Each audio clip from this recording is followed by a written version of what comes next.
आजकल हर दूसरे घर में किसी न किसी शख्स को तेज़ बुखार, जिसके साथ शदीद बॉडी एक्स हो रहे हैं, जिस्म में दर्दें हो रही हैं और उसके साथ ही उनके जोड़ों में दर्द हो रहा है, ख़ास करके हाथों और पैरों के जोड़ों में स्वेलिंग भी हो रही है और कुछ लोगों को पूरा जिस्म पे लाल लाल धब्बे पड़ रहे हैं।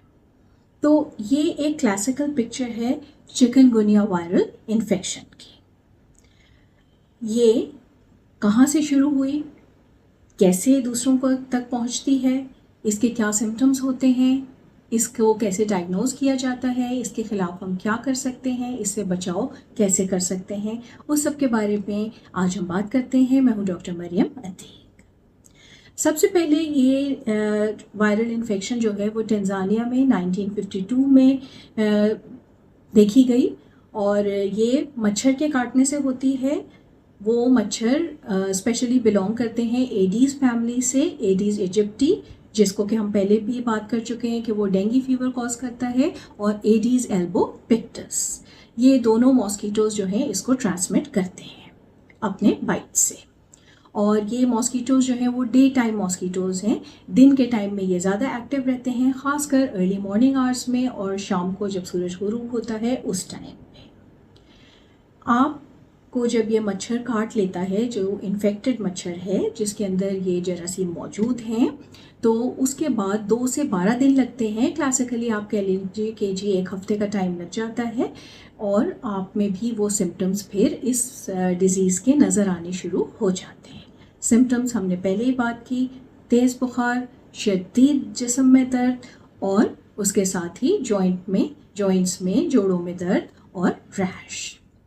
ये जो इसको नाम दिया गया है चिकनगुनिया, ये एक केमोकॉन्डे वर्ड है, उनकी लैंग्वेज का ये लफ्ज़ है और इसका मतलब है कि जी टेढ़े मेढ़े हो जाना। तो जिनको ये होता है उनको इतनी शदीद दर्दें हो रही होती हैं कि उनके लिए सही से बैठना उठना मुश्किल हो जाता है और दर्दों की वजह से वो अपने आप को टेढ़ा मेढ़ा कर रहे होते हैं। तो इसीलिए इस बीमारी की सिम्टम की निस्बत से इसको ये नाम दिया गया है। फिर इसको कैसे डायग्नोज किया जा सकता है? पहले हफ्ते में जो है वो ब्लड टेस्ट्स जो किए जाते हैं उसमें रिवर्स ट्रांसक्रिप्टेज PCR टेस्ट्स होते हैं जो कि बता देते हैं कि ये वायरल इन्फेक्शन आपके अंदर हुआ हुआ है। अगर ये डिज़ीज़ दूसरे हफ्ते में प्रोग्रेस कर चुकी है तो फिर जिस्म की जो क़ुव्वत मदाफ़त है वो इसके ख़िलाफ़ एंटीबॉडीज़ बना चुकी होती है और दूसरे हफ्ते में हमारे जिस्म में ये खून के अंदर चिकनगुनिया एंटीबॉडीज़ नज़र आने शुरू हो जाते हैं और फिर दूसरे हफ्ते से लेके 2 महीने तक हमें ये खून में मिल सकते हैं। इसकी ट्रीटमेंट क्या है? इसकी कोई स्पेसिफिक ट्रीटमेंट नहीं है, कोई ख़ास ट्रीटमेंट नहीं है, सिर्फ जो सिम्टम्स होते हैं उनको ट्रीट करना होता है। हाँ, सिम्टम्स में कभी कभी आंखें भी बहुत लाल हो जाती हैं, उनसे पानी बह रहा होता है, उनमें इरिटेशन हो रही होती है, ब्लरिंग हो रही होती है और उसके साथ ही ज़ुकाम भी हो सकता है, सर में दर्द हो सकता है, उल्टी मतली भी हो सकती है। तो ये जो डिफरेंट सिम्टम्स हैं सिर्फ इनको ट्रीट किया जाता है। तेज़ आपने डॉक्टर को कंसल्ट करना है आपको, अगर ये प्रॉब्लम्स हो रहे हैं, आपके ब्लड टेस्ट आपने दे दिए और दवाइयों में डॉक्टर आपको एडवाइस करेंगे कि जी आपने बुखार की दवाई लेनी है, उल्टी की दवाई लेनी है, सर दर्द की दवाई लेनी है या फिर और किसी दवाई की ज़रूरत है। आपने अपने लेवल पे अच्छा सारा रेस्ट करना है, आपने अपना खाना पीना अच्छा रखना है, आपने पानी बहुत सारा पीना है ताकि आपकी जिस्म से ये क्लियर हो, आपका इम्यूनिटी सिस्टम बेहतर हो और आप इस डिज़ीज़ को फाइट कर सकें।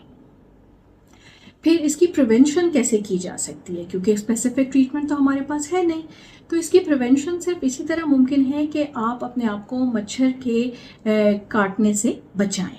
तो उसके लिए क्या करना है, आपने अपने लेवल पे ये करना है कि ऐसे टाइम पे जब मच्छर ज़्यादा एक्टिव होते हैं आप बाहर ना जाएं। अगर आप जा रहे हैं, स्पेशली अगर आप ओपन एयर में हैं, पार्क्स में हैं, इस तरह से, तो आप अपने जो है वो कपड़े ऐसे रखिए जो कि आपको पूरी तरह से कवर करें, आस्तीनों को भी, और लॉन्ग पैंट्स पहनिए ताकि आपके बिल्कुल पैरों तक हर चीज़ कवर हो। पैरों में तो आप फर्दर सॉक्स शूज़ भी पहन सकते हैं, लेकिन यहाँ पे हाथों का या कोई एरिया अगर आपका एक्सपोज रह जाता है तो उस पर आप मॉस्किटो रिपेलेंट्स लगाइए।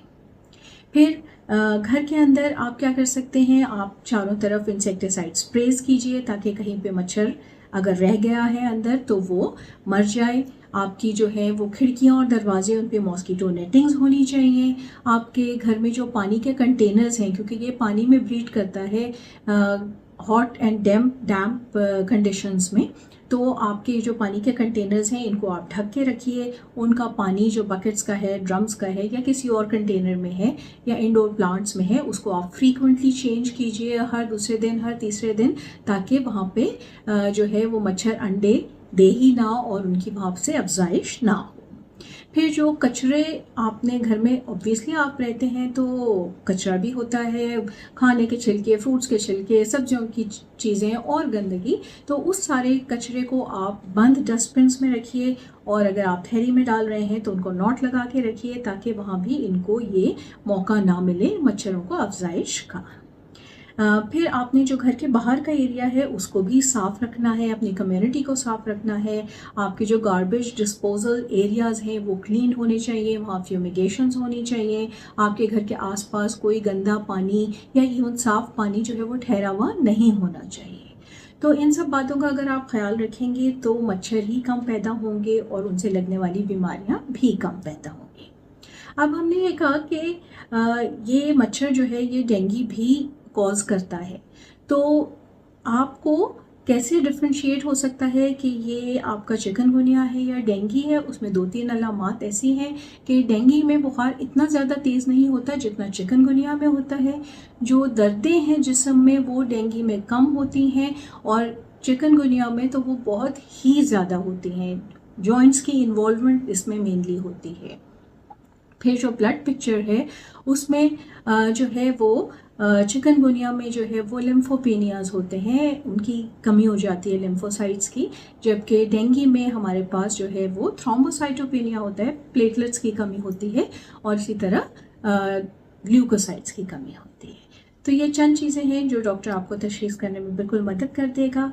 इन द मीनवाइल आप अपना ख्याल रखिए और अपने आप को और अपने घर वालों को, अपने मोहल्ले वालों को इस बीमारी से बचने की अवेयरनेस दीजिए। थैंक यू एंड अस्सलाम वालेकुम। आई एम डॉक्टर मरियम मती।